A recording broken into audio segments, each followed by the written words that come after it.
Shalom dans l'Esprit Saint à tous les frères et sœurs de la fraternité du Saint-Esprit de Lomé au Togo. Une joie pour moi de vous partager la parole de Dieu, de partager les merveilles du Saint-Esprit. Merci de cet appel. Je voudrais vous proposer de commencer par la séquence du jour de Pentecôte, viens Esprit Saint en nos cœurs, et je le prendrai d'ailleurs durant la causerie. Viens Esprit Saint, viens en nos cœurs, et envoie du haut du ciel un rayon de ta lumière, Veni Sancte Spiritus. Viens en nous, Père des pauvres, viens dispensateur des dons, viens lumière de nos cœurs, Veni Sancte Spiritus. Le Saint-Esprit en nous, dans l'éternité jusqu'au jugement dernier. C'est le titre que je donne à cette causerie. Le Saint-Esprit en nous, dans l'éternité, jusqu'au jugement dernier. Nous connaissons l'œuvre de l'Esprit Saint dans notre vie sur la terre, ou du moins nous cherchons à en vivre, à mieux la connaître. L'action de l'Esprit dans le cœur des païens, qui est à l'origine de toute action de bonté, de vérité, source de vie, de tout bien. La présence de l'Esprit dans le cœur des baptisés, cet esprit de sainteté qui fait de nous des enfants de Dieu, qui répand l'amour et nous fait prier. Le don de l'esprit de force, l'esprit de Pentecôte, pour le témoignage qui nous est donné à la confirmation. L'action de l'esprit dans l'Eucharistie, dans l'assemblée, dans la liturgie de la parole, dans la liturgie eucharistique avec les épiclèses. L'action de l'Esprit dans l'Église, une sainte, catholique et apostolique, avec les dons, les charismes, l'Esprit Saint fait l'unité dans la diversité. Action de l'Esprit dans nos cœurs, sur terre. Mais qu'en est-il dans l'au-delà, dans l'éternité ? À la fin du credo, du symbole des apôtres, dans sa formule brève, nous proclamons « Je crois en l'Esprit Saint, à la résurrection de la chair, à la vie éternelle. » Dans le symbole de Nicée-Constantinople, un peu plus développé, « Je crois en l'Esprit Saint, qui est Seigneur et qui donne la vie. J'attends la résurrection des morts et la vie du monde à venir. » Toutes ces dernières affirmations du credo sont en lien avec l'Esprit Saint. Dans l'éternité, l'Esprit Saint porte à sa perfection, achève en nous ce qu'il a commencé sur terre, dans notre cœur et dans notre corps. Nous pouvons distinguer 4 étapes. D'abord, le moment de l'entrée dans l'éternité, quand nous quittons la terre, que nous entrons dans le ciel de Dieu, que nous paraissons devant Dieu. Puis, le temps, sans doute pour la plupart d'entre nous, de la purification, le purgatoire. 3e étape, l'entrée dans l'éternité glorieuse, être saint et immaculé en sa présence dans l'amour. Et puis, à la fin des temps, la résurrection de la chair, qui va précéder le jugement dernier. Nous allons parcourir ensemble ces 4 étapes. Première étape, notre entrée dans l'éternité, quitter la terre et entrer dans le ciel de Dieu. À notre mort, notre corps sera déposé dans la terre. Tu es poussière et tu retourneras en poussière. Mais notre âme qui est immortelle continue de vivre. Elle quitte son corps, elle quitte la terre et entre dans le ciel, dans le paradis céleste. Et Jésus l'a dit au bon larron, « Aujourd'hui même, tu seras avec moi dans le paradis. » L'Esprit Saint emporte l'âme dans le ciel. Tel un aimant d'amour, il attire l'âme irrésistiblement vers Dieu. La rencontre avec Dieu, c'est comme une vive lumière. Dans la lumière resplendissante du ressuscité, dans son amour rayonnant de gloire, dans la sainteté éblouissante de Dieu 3 fois saint. Dieu se révèle alors à l'âme qui voit Dieu pour la première fois. L'âme passe de la foi dans l'invisible, vécue sur la terre, à la vision du Dieu 3 fois saint. L'Esprit Saint fait entrer l'âme pleinement dans la vérité qui est le Christ, Fils de Dieu. Mais il y aura pour chacun de nous, à ce moment-là, le jugement particulier. Le catéchisme de l'Église catholique, que je citerai souvent, dit au numéro 1021 « La mort met fin à la vie de l'homme comme temps ouvert à l'accueil ou au rejet de la grâce divine manifestée dans le Christ. Le Nouveau Testament parle du jugement, principalement dans la perspective de la rencontre finale avec le Christ dans son second avènement, et nous le verrons à la fin de la causerie. Mais il affirme aussi à plusieurs reprises la rétribution immédiate, la récompense après la mort de chacun en fonction de ses œuvres et de sa foi. La parabole du pauvre Lazare, la parole du Christ en croix au bon larron, ainsi que d'autres textes du Nouveau Testament parlent d'une destinée ultime de l'âme qui peut être différente pour les unes ou pour les autres. À ce moment-là apparaîtra la valeur de toutes nos actions, la valeur de nos bonnes actions, la valeur de nos actions mauvaises qui sont péchées. Le jugement de Dieu n'est pas une décision souveraine arbitraire, c'est la manifestation, par la lumière de l'Esprit Saint, de la valeur de toutes nos actions. Nous passons en quelque sorte au scanner de l'Esprit Saint qui est amour. C'est la valeur de nos actions qui nous juge. C'est le premier jugement quand on paraît devant Dieu. Quand on paraît devant cette lumière éblouissante de Dieu, toutes nos œuvres nous sont manifestées à nous. L'Esprit Saint éclaire toutes nos actions, le fond de notre cœur, les œuvres bonnes et les œuvres mauvaises, notre foi et nos manques de foi, nos reniements, notre espérance et nos révoltes, notre charité et nos égoïsmes. La lumière de l'esprit de vérité éclaire toutes nos actions. Elle montre alors en quoi notre cœur est pur, translucide et laisse passer la lumière de Dieu, ou en quoi il est impur, opaque, à cause de nos péchés. La lumière de l'esprit montre si nous avons vécu selon la chair, ou si nous avons vécu selon lui, l'Esprit de Dieu. Si nous avons réjoui ou contristé l'Esprit Saint. Si nous avons laissé briller l'Esprit ou si nous l'avons éteint.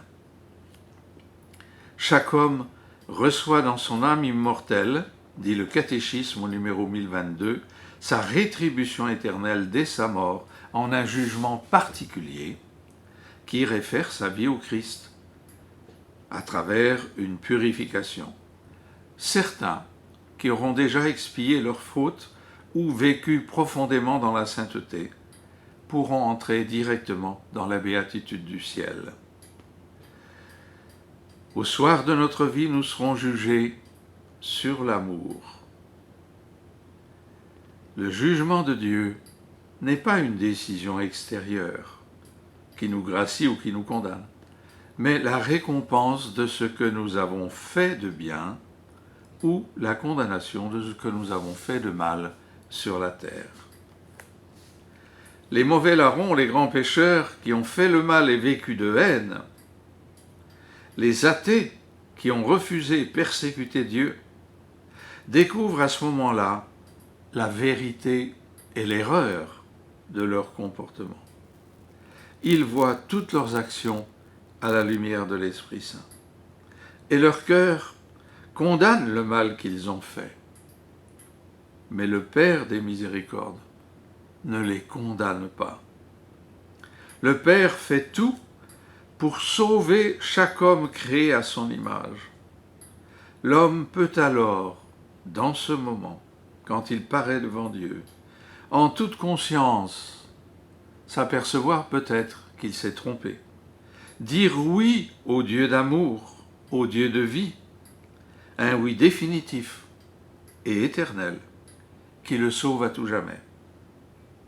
Mais l'homme aussi peut refuser Dieu par orgueil, par haine, un non définitif et éternel qui le condamne à tout jamais. Il se met lui-même en enfer. Sa révolte contre Dieu devient un enfer. Son être est douloureusement écartelé entre son intelligence et sa volonté. Son intelligence voit que la vérité et la vie sont en Dieu amour, mais sa volonté refuse cette vie et cet amour de Dieu par orgueil.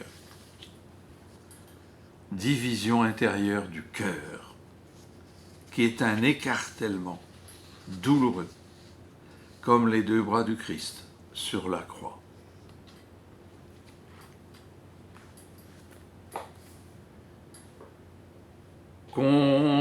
Consolateur souverain, hôte très doux de nos âmes, adoucissante fraîcheur, Veni Sancte Spiritus,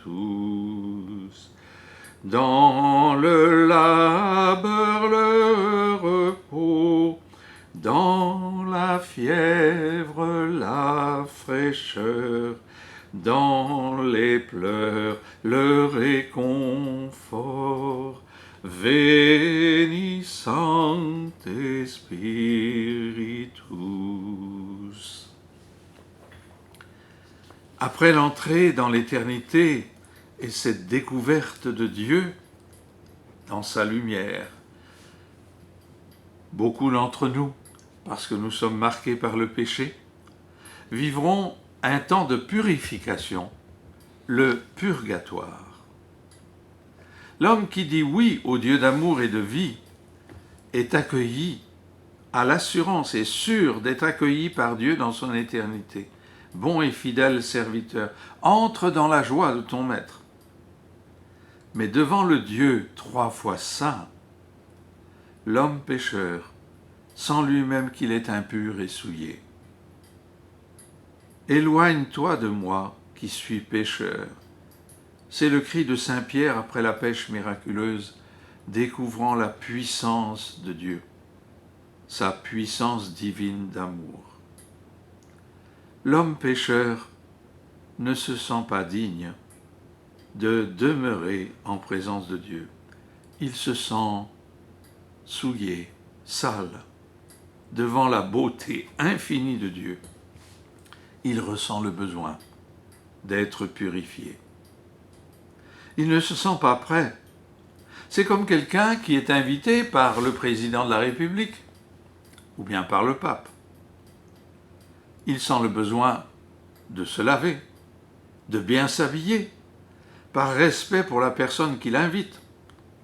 Besoin d'une grande toilette, d'une bonne douche, d'un bon bain. Le purgatoire est ce temps de purification. Ce n'est pas une condamnation de Dieu qui punirait l'homme pour ses fautes. Les fautes sont pardonnées par le Père des miséricordes, si du moins nous en avons la contrition. Le purgatoire est un besoin de purification ressenti par l'homme souillé par le péché. Le besoin pour l'or de passer au creuset du feu de l'amour. Et ce creuset du feu de l'amour, c'est l'Esprit Saint. Comment comprendre ce que nous ressentirons dans l'éternité? Les péchés sont offense à Dieu. Nous avons aussi fait du mal aux autres, nous n'en avons pas toujours conscience. Mais aussi les péchés laissent des séquelles dans notre cœur. Les péchés, tout d'abord, sont offense à Dieu, et il nous faut parvenir à une contrition parfaite. Les péchés, comme offense à Dieu, sont pardonnés par le Dieu qui est miséricorde, à condition que nous demandions sincèrement pardon. Et notre contrition sur terre est plus ou moins parfaite. Nous pouvons regretter nos fautes parce qu'elles sont humiliantes. Elles montrent que nous n'avons pas pu tenir nos résolutions, que nous sommes moins parfaits que nous le pensions. Nous sommes plus fragiles devant les tentations. Cette contrition imparfaite, elle est par rapport à nous, par rapport à notre idéal, par rapport à l'image de nous-mêmes que nous renvoient nos fautes. C'est sans doute un peu les pleurs de Saint Pierre après son reniement. Il s'aperçoit de la vérité de la parole du Christ avant que le coq chante « Tu m'auras renié 3 fois ». Regretter ses fautes parce qu'elles sont humiliantes. Nous pouvons aussi regretter nos fautes parce qu'on a désobéi à Dieu. On a été infidèle. On n'a pas cru en son amour. Comme Adam, je suis nu et je me suis caché. Mais avec la peur d'un Dieu qui punit, qui châtie. Contrition encore imparfaite. Nous pouvons regretter nos fautes parce que nous avons offensé Dieu, un Dieu qui nous aime infiniment. Nous pouvons regretter nos fautes parce qu'elles ont blessé l'amour infini de Dieu. Quand nous blessons quelqu'un que nous ne connaissons pas, nous le regrettons. Mais si nous blessons quelqu'un que nous aimons beaucoup, qui nous aime beaucoup, nous comprenons que la faute est bien plus grave. À plus forte raison pour Dieu. Plus nous découvrons l'amour de Dieu pour nous, et plus nous regrettons de n'avoir pas répondu à cet amour. Dans cette contrition parfaite, seul l'esprit d'amour est capable de nous faire parvenir à cette vraie contrition. L'esprit de vérité nous montre la gravité de nos fautes, la gravité de l'offense faite à Dieu. Il nous faut voir. L'esprit d'amour nous fait regretter les offenses faites au Dieu de tout amour. L'esprit nous donne aussi l'humilité de voir, de reconnaître et de demander pardon. Parvenir à une contrition parfaite, nous le vivrons dans le purgatoire. Nous avons fait du mal à Dieu, mais nous avons fait du mal aussi aux autres, et nous n'en avions pas conscience.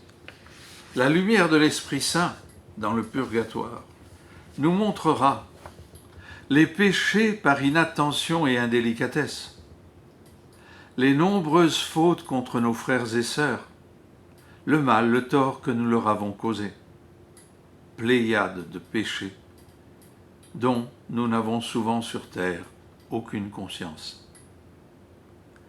L'Esprit Saint nous montrera les péchés par omission, tous les manquements d'amour à ceux qui attendaient des marques d'affection, d'attention, de délicatesse que nous n'avons pas données. Tous les manquements de compassion envers les pauvres qui attendaient un regard, une visite de réconfort, une parole bienveillante, une aide, et que nous n'avons pas donné. Le mauvais riche qui n'a pas su voir le pauvre Lazare à sa porte. L'Esprit Saint nous montrera nos péchés par refus, tous les refus de partager, de se réconcilier, de pardonner. Le feu de l'Esprit nous fera ressentir alors la gravité des offenses et des blessures que nous avons causées. Il nous fera ressentir aussi l'amour que les autres nous portaient et comment nos fautes les ont blessés. Le purgatoire est ce moment où l'ivraie sera séparé du bon grain de chacune de nos vies et brûlé au feu de l'Esprit. Mais il y a aussi autre chose. Nos fautes, comme offense à Dieu, nous avons dit, Dieu les a pardonnées. Mais les péchés laissent des traces en nous, dans notre cœur, dans notre intelligence, dans notre volonté, dans notre affectivité. Les péchés entraînent un désordre en nous. Quelques exemples. Les fautes de médisance et de calomnie trahissent une méchanceté pour cette personne ou une jalousie par rapport à ses réussites ou un esprit de vengeance par rapport à du mal que ces personnes nous ont fait à nous, à nos enfants, à notre famille.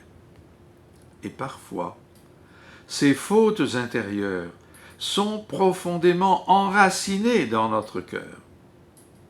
Ce mal, ces méchancetés, ces jalousies, ces vengeances, doivent être déracinés jusque dans leurs racines profondes.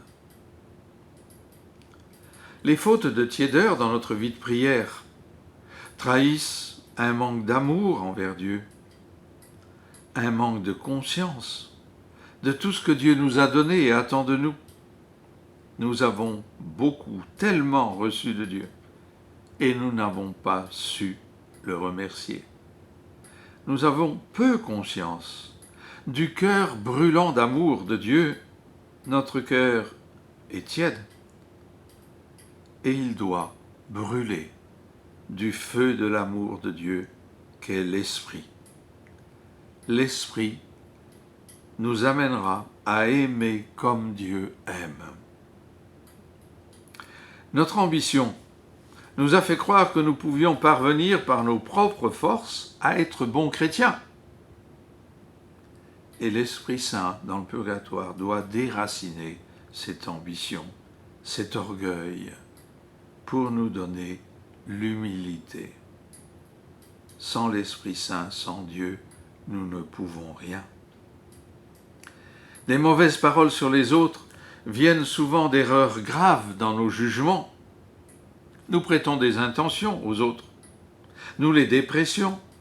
Nous ne voyons que le négatif. Notre regard sur les autres, au purgatoire, devra être purifié, redressé, corrigé. Nous voyons sans pitié la paille dans l'œil de nos frères et nous devrons, dans le purgatoire, voir la poutre qui est dans notre œil. Nos jugements si souvent tordus devront être redressés. Notre cœur, pour prendre une autre image, est comme un beau vêtement qui a perdu de ses couleurs, qui est usé, mais qui a gardé des faux plis. Nous avons gardé des faux plis qu'il faudra redresser. Des esclavages qui ont ralenti notre marche. Des habitudes qui sont mauvaises, des atavismes. En entrant dans l'éternité, tous ces faux plis devront être enlevés. Les femmes qui font le repassage savent combien les faux plis sont difficiles à éliminer. Il en va de même de notre cœur. L'Esprit Saint devra corriger tous ces faux plis, devra vider notre cœur de tout ce qui l'encombre et le paralyse. Le purgatoire est ce temps de purification, comme le dit si bien la séquence du Veni Sancte Spiritus. Viens Esprit Saint, envoie du haut du ciel un rayon de ta lumière. Viens en nous, Père des pauvres. Viens dispensateur des dons. Viens lumière de nos cœurs. Sans ta puissance divine, il n'est rien en aucun homme, rien qui ne soit perverti. Lave ce qui est souillé, baigne ce qui est aride, guérit ce qui est blessé, assouplit ce qui est raide, réchauffe ce qui est froid, rend droit ce qui est faussé. Comme on passe l'or au creuset, il nous faudra passer au feu d'amour de l'esprit. C'est cela le purgatoire. Et notre cœur devra y consentir. Et il faut du temps pour redresser ce qui est faussé, pour assouplir ce qui est raide. Et c'est pourquoi l'Église a toujours encouragé la prière pour les défunts. Les messes que nous faisons célébrer pour eux, nous les aidons à comprendre et à accepter ces purifications de l'esprit. Couplets 7 et 8. Lave ce qui est souillé, baigne ce qui est aride, guéris ce qui est blessé, Veni Sancte Spiritus. Assouplis ce qui est raide, réchauffe ce qui est froid, rend droit ce qui est faussé. Veni Sancte Spiritus. L'œuvre de l'Esprit Saint au purgatoire est nécessaire pour paraître ensuite éternellement devant le Dieu 3 fois saint. L'œuvre de l'Esprit dans le ciel, l'éternité glorieuse pour notre âme, être saint et immaculé en sa présence dans l'amour. Cette belle expression, saint Paul nous la donne au début de son épître aux Éphésiens, dans ce qu'on a coutume d'appeler l'hymne des bénédictions spirituelles que nous disons à l'office des vêpres tous les lundis. Bénédiction spirituelle, bénédiction dans l'Esprit Saint. Verset 4, Éphésiens chapitre 1. C'est ainsi que Dieu le Père nous a élus dans le Christ dès avant la fondation du monde pour être saints et immaculés en sa présence dans l'amour. Saint et immaculé. Cette sainteté sera en nous, dans notre cœur, l'œuvre éternelle de l'Esprit Saint. La sainteté de l'Esprit rayonnera dans notre cœur comme dans un cristal transparent. Chacun sera saint à la dimension de son cœur. Il n'y aura plus de tache de péché originel, plus de tache d'aucun péché, d'aucune ingratitude. Nous serons libérés de tout péché à tout jamais, à l'abri de toute épreuve de tentation. C'est ce que nous disons, que le prêtre dit après la prière du Notre Père à chaque messe. Saint et immaculé, en sa présence dans l'amour. Dieu est amour et nous le découvrirons encore beaucoup plus dans le ciel. Et notre cœur, alors, en le voyant, ne sera qu'amour. L'amour, dit saint Paul, ne passera jamais. L'amour de charité, selon le cœur de Dieu.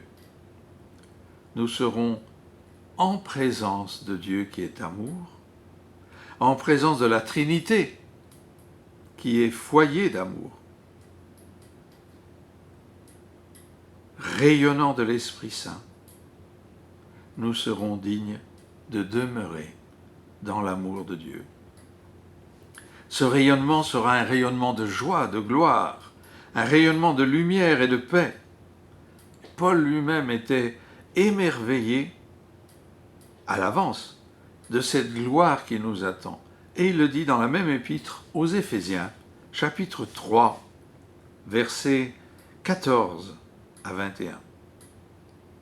C'est pourquoi je fléchis les genoux en présence du Père, de qui toute paternité, au ciel et sur la terre, tire son nom.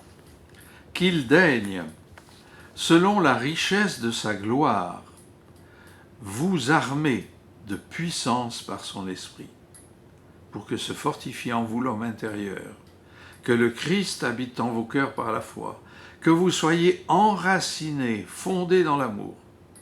Ainsi vous recevrez la force de comprendre, avec tous les saints, ce qu'est la largeur, la longueur, la hauteur, la profondeur. Vous connaîtrez l'amour du Christ qui surpasse toute connaissance. Et vous entrerez par votre plénitude dans toute la plénitude de Dieu. À celui dont la puissance agissant en nous est capable de faire bien au-delà, infiniment au-delà de tout ce que nous pouvons demander ou concevoir, à lui la gloire dans l'Église et le Christ Jésus pour tous les âges et tous les siècles. Amen. J'imagine Saint Paul fléchissant les genoux quand il a dicté ce texte, émerveillé, ébloui par l'amour infini de Dieu. Comprendre avec tous les saints ce qu'est la largeur, la longueur, la hauteur, la profondeur, connaître l'amour du Christ qui surpasse toute connaissance. Cela nous est donné quelquefois dans la prière, dans certaines effusions de l'Esprit Saint.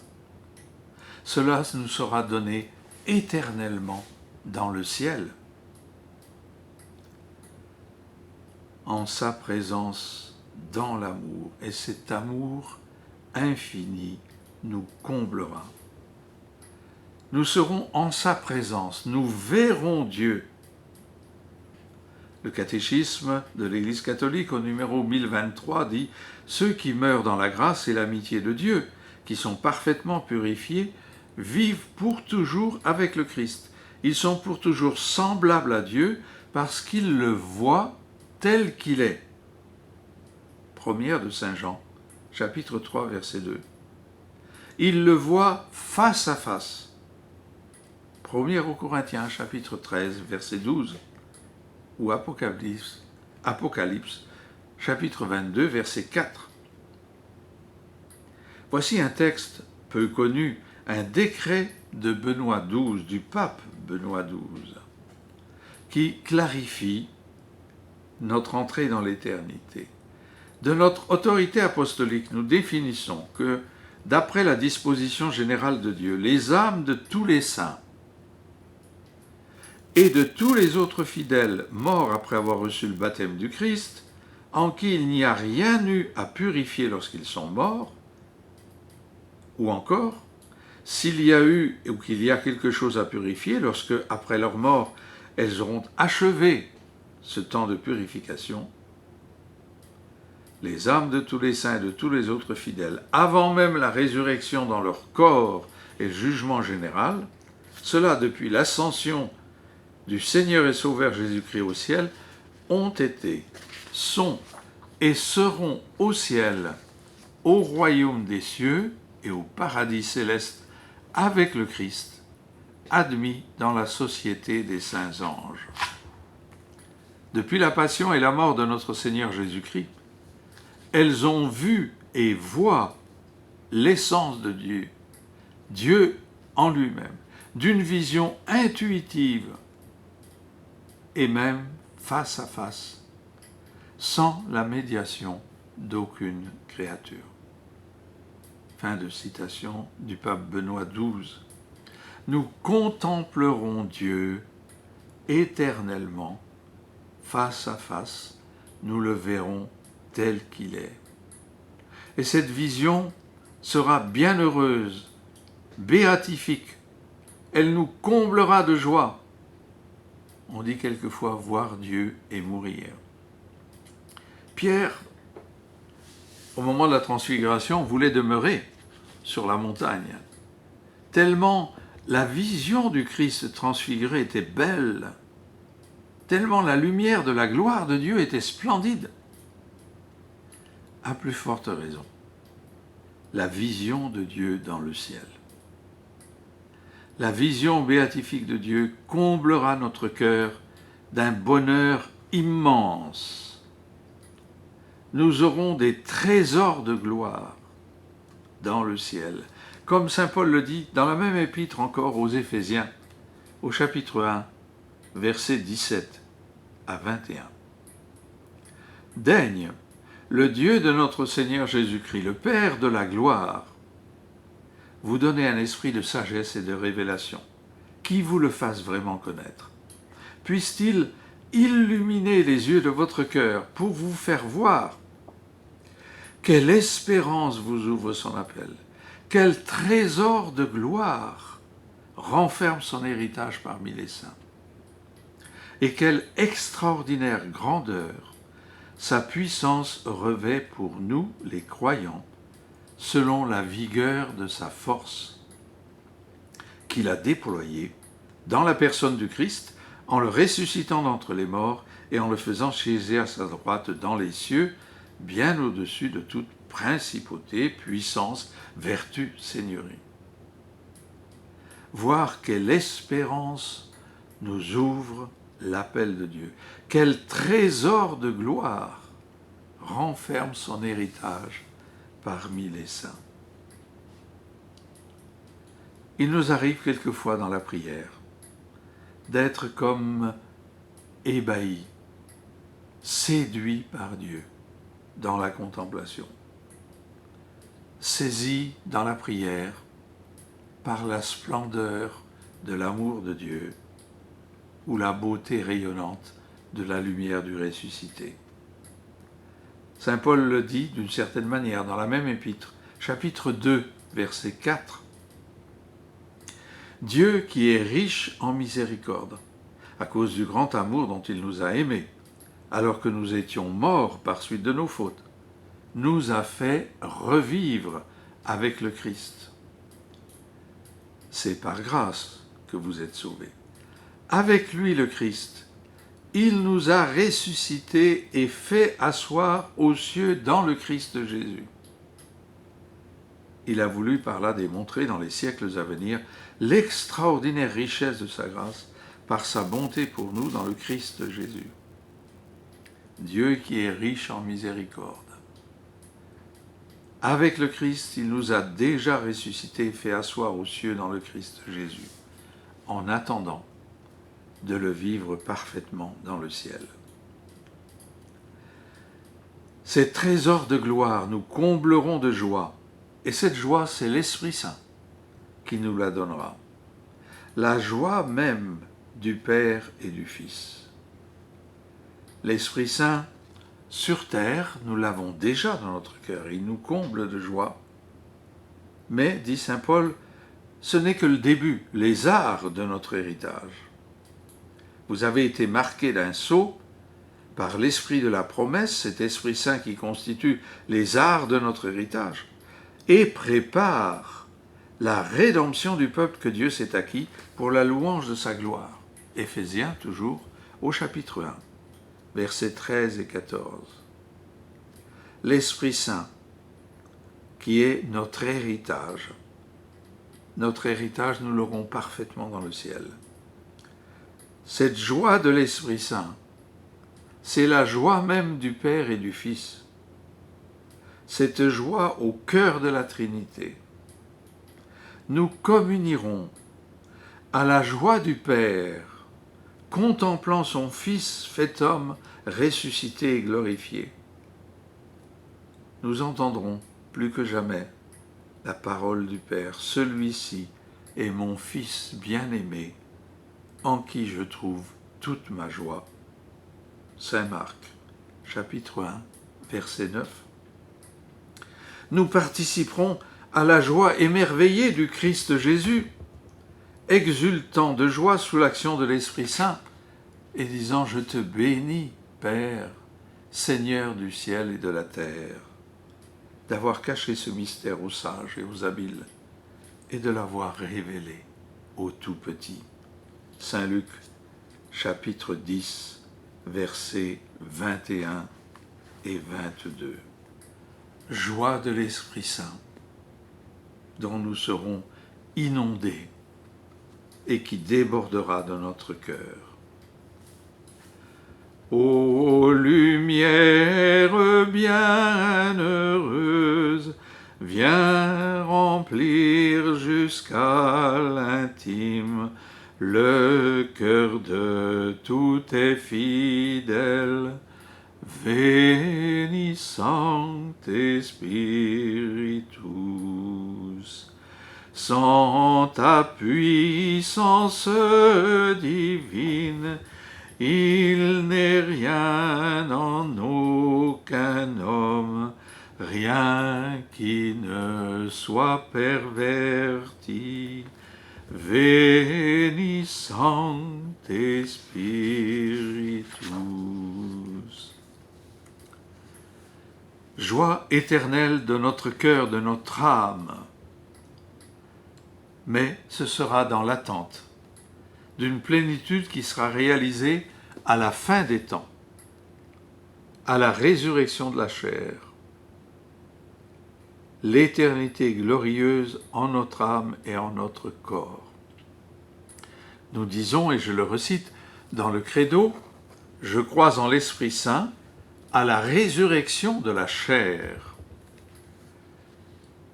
Dans le catéchisme de l'Église catholique, il est dit au numéro 988, le Credo chrétien, profession de notre foi en Dieu, le Père, le Fils et le Saint-Esprit, et dans son action créatrice, salvatrice et sanctificatrice, culmine en la proclamation de la résurrection des morts à la fin des temps et en la vie éternelle.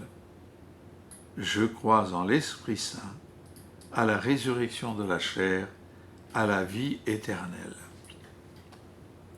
La résurrection des morts, les pharisiens y croyaient, comme certains juifs dans l'Ancien Testament. Les sadducéens, par contre, n'y croyaient pas. C'est une chose tellement étonnante. Et saint Paul lui-même doit écrire aux Corinthiens, « Comment certains d'entre vous peuvent-ils dire qu'il n'y a pas de résurrection des morts ?» 1 aux Corinthiens, chapitre 15, verset 12. Et il raisonne de cette manière. S'il n'y a pas de résurrection des morts, le Christ non plus n'est pas ressuscité. Mais si le Christ n'est pas ressuscité, alors notre prédication est vide, et vide aussi votre foi. Mais non, le Christ est ressuscité des morts, prémisse de ceux qui se sont endormis. 1 aux Corinthiens, chapitre 15, verset 12 et suivant. Jésus est ressuscité d'entre les morts. Et si le Christ est ressuscité d'entre les morts, nous sommes appelés, nous aussi, à ressusciter dans notre chair. La Vierge Marie, par son Assomption, a déjà eu ce privilège. Elle est entrée dans le ciel en son âme, mais aussi en son corps glorifié.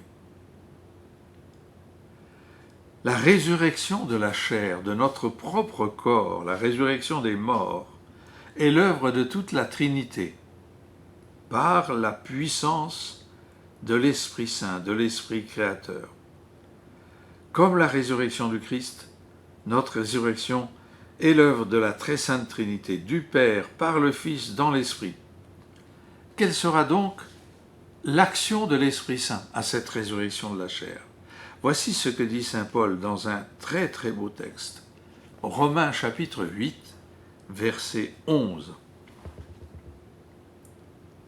Si l'esprit de celui qui a ressuscité Jésus d'entre les morts habite en vous, celui qui a ressuscité Jésus-Christ d'entre les morts donnera la vie à vos corps mortels par son esprit qui habite en vous. Je vais relire. Prêtez attention au temps des verbes. Il y a des actions qui sont dans le passé, il y a des réalités spirituelles qui sont dans le présent, et il y a une réalité qui est dans le futur. Si l'Esprit de celui qui a ressuscité Jésus d'entre les morts habite en nous.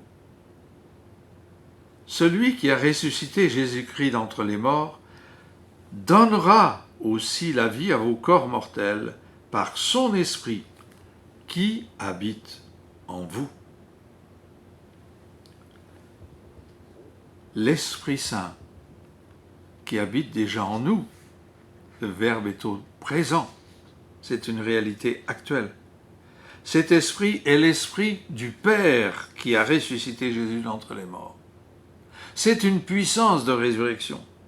C'est un germe de résurrection. Mais cet esprit, puissance de résurrection, n'a pas encore pleinement manifesté son œuvre. Il le fera à la fin des temps, à la résurrection de la chair, à la résurrection des morts. Ce que le Père a réalisé par la puissance de l'Esprit Saint en Jésus et en la Vierge Marie, il le réalisera pour chacun de nous.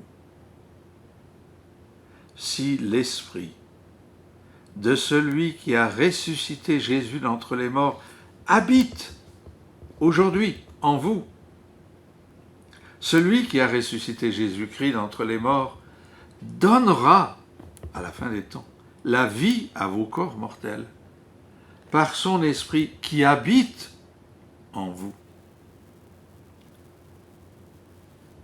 Nous croyons fermement comme chrétiens, et nous espérons que de même que le Christ est vraiment ressuscité d'entre les morts et qu'il vit pour toujours, nous croyons fermement et nous espérons. De même, après leur mort, les justes vivront pour toujours avec le Christ ressuscité, l'éternité de gloire, et qu'il les ressuscitera au dernier jour. Catéchisme de l'Église catholique, numéro 989. Comment comprendre cette résurrection de la chair, cette résurrection des morts? Bien des questions se posent. Qu'est-ce que ressusciter? Qui ressuscitera? Comment nous ressusciterons? Quand cela se fera-t-il? Qu'est-ce que ressusciter? Dans la mort, il y a la séparation de l'âme et du corps.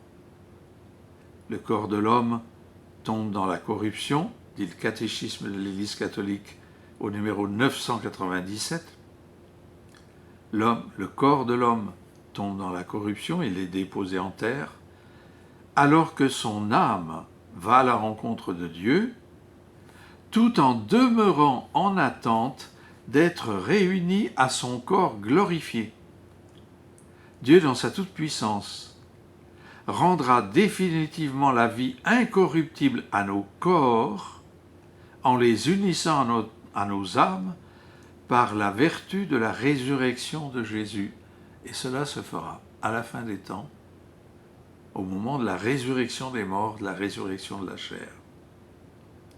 La transfiguration du Christ nous laisse entrevoir la beauté que nous vivrons en ce moment-là.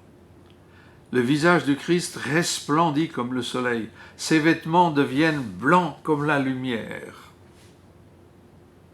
Nous savons que notre corps terrestre est plein de faiblesse et de mortalité. Et c'est ce que dit le mot chair, résurrection de la chair. Le terme chair, dit le catéchisme au numéro 990, désigne l'homme dans sa condition de faiblesse, de mortalité. La résurrection de la chair, dit le texte, signifie qu'il n'y aura pas seulement après la mort la vie de l'âme immortelle, mais que même nos corps mortels reprendront vie et seront glorifiés. Mais quand nous voyons comment nos corps mortels retournent à la poussière, ce que deviennent les restes de nos chers défunts, nous avons du mal à comprendre, avec notre imagination terrestre, ce que sera cette résurrection d'entre les morts. Qui ressuscitera? Catéchisme numéro 998.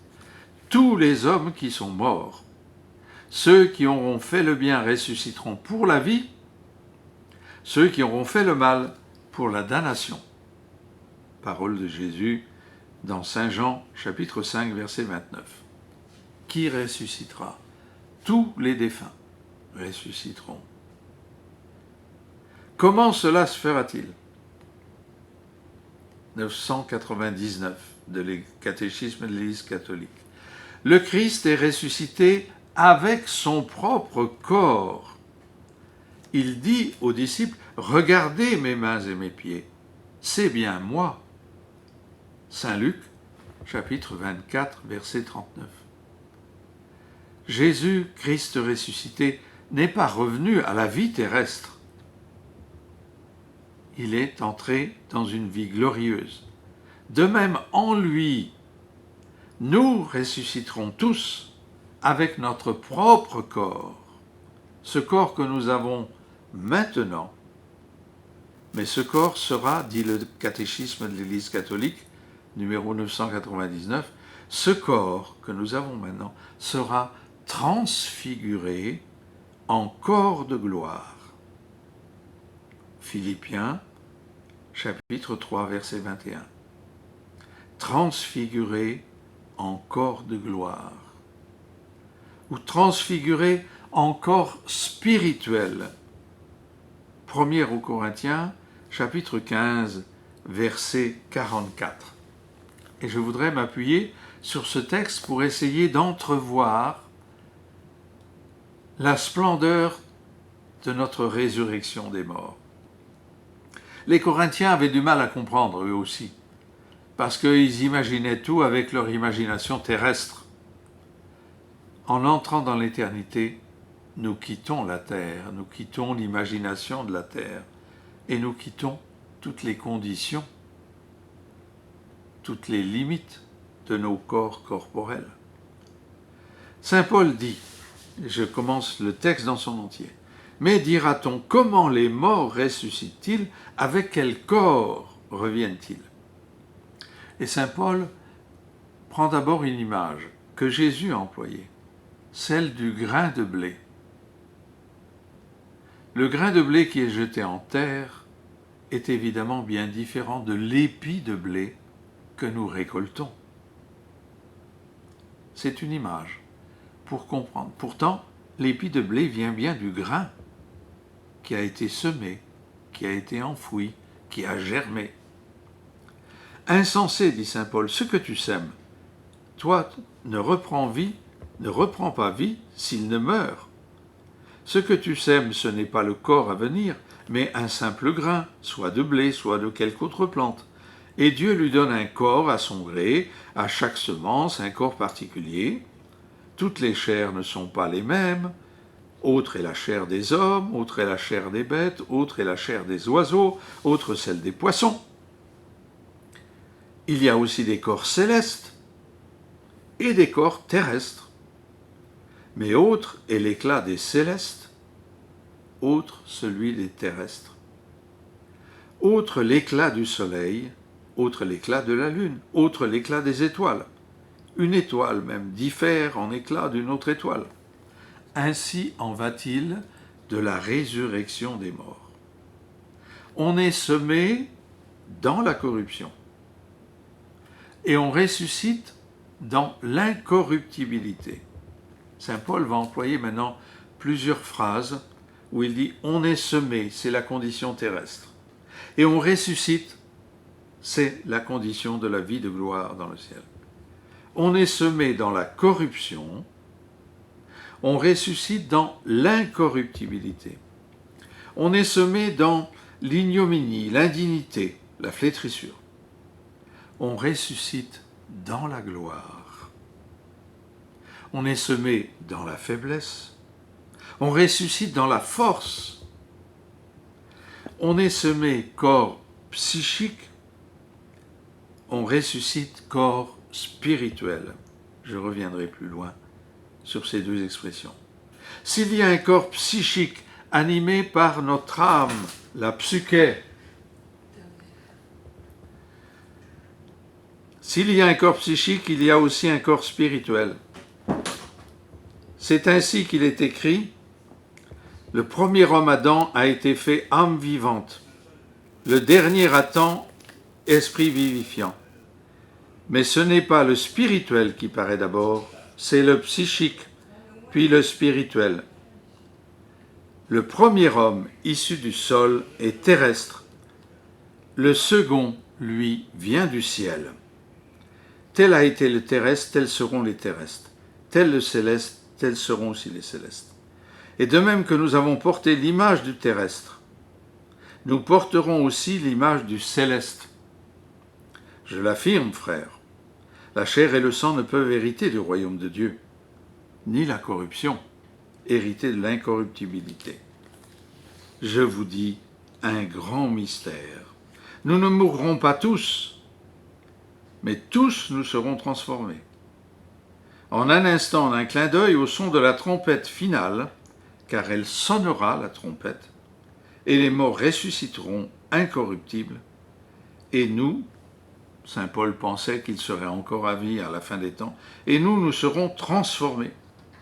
Il faut en effet que cet être terrestre corruptible revête l'incorruptible, que cet être mortel revête l'immortalité. Reprenons ces expressions de saint Paul qui nous font entrevoir la gloire de notre corps céleste. Notre corps mortel, c'est celui de la terre. Et nous aurons, à la résurrection de la chair, à la fin des temps, un corps ressuscité. Notre corps est terrestre. Le premier homme, Adam, est issu du sol. Notre corps, à la résurrection, deviendra céleste, il viendra du ciel. Notre corps sur terre, nous le savons, est soumis à la corruption, la maladie, et puis la faim, le décès. Notre corps céleste sera incorruptible. Notre corps terrestre est dans la pauvreté, l'ignominie, l'indignité, la flétrissure, avec toutes ces misères. Notre corps ressuscité sera glorieux dans la gloire. Notre corps terrestre est dans la faiblesse. Notre corps ressuscité sera revêtu de force, la force du Christ ressuscité. Notre corps terrestre est mortel, soumis à la mort. Le Christ ressuscité ne meurt plus, et notre corps ressuscité fera que nous serons immortels. Enfin, dit saint Paul, notre corps terrestre est psychique. Psychique vient du mot grec psyché qui désigne l'âme. Nous connaissons tous la psychologie et bon. Notre corps terrestre est animé par notre âme qui est intelligente et qui est notre principe de vie, principe vital, mais pour la vie naturelle sur la terre. Lors de la résurrection, notre corps sera transfiguré, transformé par le Saint-Esprit. Et c'est pourquoi saint Paul dit, nous aurons un corps spirituel, pneumatikos, un corps vivifié, glorifié, transfiguré par l'Esprit Saint. Corps spirituel qui sera affranchi de toutes les lois de la matière terrestre, la pesanteur, la nourriture, le besoin de sommeil, comme Jésus ressuscité, qui franchit les murs, qui se manifeste à ses apôtres. Cette transformation, elle est déjà commencée sur la terre, avec le don de l'Esprit qui habite en nous. Et notre corps est le temple du Saint-Esprit. Cette transformation, elle ne sera complète et définitive qu'à la résurrection des morts. Les énergies glorifiantes de l'Esprit vont à ce moment-là irradier notre corps mortel, transfigurer notre corps mortel pour le rendre glorieux comme le Christ ressuscité. L'Esprit Saint, puissance divine de vie déjà présent dans notre cœur, dans notre vie terrestre, va déployer à la résurrection de la chair sa puissance divine de gloire pour glorifier notre corps. Avec notre imagination terrestre, nous ne pouvons pas bien comprendre. C'est un mystère de foi. Et le catéchisme le précise au numéro 1000, ce comment dépasse notre imagination et notre entendement. Il n'est accessible que dans la foi. Mais notre participation à l'Eucharistie nous donne déjà un avant-goût de la transfiguration de notre corps par le Christ. De même que le pain qui vient de la terre, après avoir reçu l'invocation de Dieu, de l'Esprit Saint, l'épiclèse, n'est plus du pain ordinaire, mais Eucharistie, le corps du Christ. L'une terrestre, les apparences du pain, et l'autre céleste, le corps du Christ ressuscité. De même, nos corps qui participent à l'Eucharistie ne sont plus corruptibles, ils ont déjà l'espérance de la résurrection. Nos corps, pour une part, sont encore corps terrestres, mais par la communion, il y a un germe d'immortalité, de gloire qui nous est donné.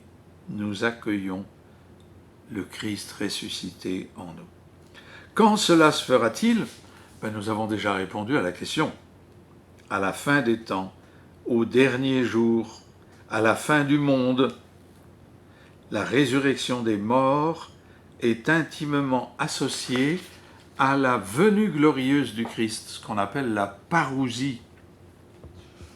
Lui-même, le Seigneur, au signal donné par la voix de l'archange et la trompette de Dieu, descendra du ciel, et les morts qui sont dans le Christ ressusciteront en premier lieu, dit saint Paul déjà aux Thessaloniciens, sa première lettre. 1 Thessaloniciens, chapitre 4, verset 16. C'est à ce moment-là, après la résurrection de la chair, avec notre corps glorieux, notre âme glorifiée, qu'aura lieu le jugement dernier pour tous les hommes, pour ceux qui auront déjà été morts, qui auront déjà vécu le jugement particulier, et pour ceux qui seront encore vivants et qui seront glorifiés, transfigurés à ce moment-là. Jugement particulier à la fin de notre vie terrestre, quand notre âme paraît devant Dieu. Et jugement dernier à la fin des temps, à la fin du monde, au retour glorieux du Seigneur.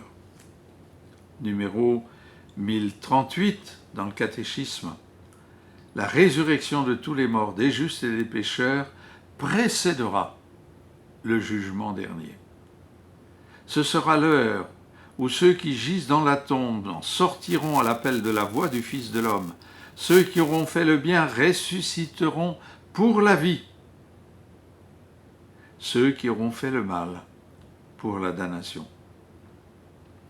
Alors le Christ viendra dans sa gloire, escorté de tous les anges. Devant lui seront rassemblées toutes les nations. Il séparera les gens les uns des autres, tout comme le berger sépare les brebis des boucs. Il placera les brebis à sa droite et les boucs à sa gauche. Ils s'en iront, ceux-ci, à une peine éternelle, et les justes à la vie éternelle. Saint Matthieu, chapitre 25, versets 31 et suivants. Le catéchisme dit encore, c'est face au Christ, le Saint de Dieu, qui est la vérité, que sera définitivement mise à nu la vérité sur la relation de chaque homme à Dieu. Le jugement dernier révélera, jusque dans ses ultimes conséquences, ce que chacun aura fait de bien ou omis de faire durant sa vie terrestre. Le jugement dernier interviendra lors du retour glorieux du Christ. Il sera la manifestation et la consécration de la sainteté des élus qui entreront dans le ciel non seulement en leur âme glorieuse, glorifiée, mais avec leur corps ressuscité. Eux savent déjà, contemplant la gloire du ciel, la gloire de Dieu dans le ciel, savent qu'ils sont sauvés, mais cela sera manifesté dans leur cœur et jusque dans leur corps glorifié. Leur corps participera à la gloire du Christ ressuscité. Le jugement dernier interviendra lors du retour glorieux du Christ. Le Père seul en connaît l'heure et le jour. Lui seul décide de son avènement. Par son Fils Jésus-Christ, il prononcera alors sa parole définitive. Nous connaîtrons le sens ultime de toute l'œuvre de la création et de toute l'histoire du salut. Nous comprendrons les chemins admirables par lesquels Dieu dans sa providence aura conduit toutes choses vers cette fin ultime.